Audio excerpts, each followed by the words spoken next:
see nagu murrang nagu toimus, oli see, kus kõik asjad hakkasid kuidagi nagu, mul hakkas nagu ükskõik olema asjadest. Ja ma hakkasin vastu töötama organisatsiooni sellise terviksihile.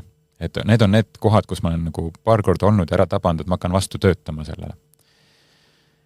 Ja nagu teine nurk sellele on see, mida ma ka raamatupsist kohe suht alguses nagu jagan seda, et kus ma saan aru juhina, et mind ei ole enam vaja.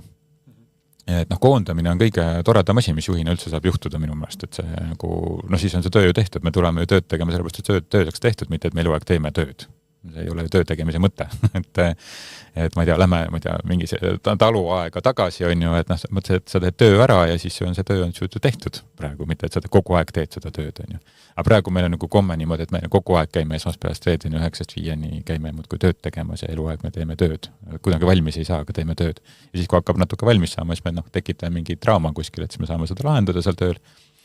Et üle 90% probleemidest organisatsioonides on sellepärast, et lihtsalt on tekitatud mingi draama, mis tegelikult ei oma mingisugust väärtust.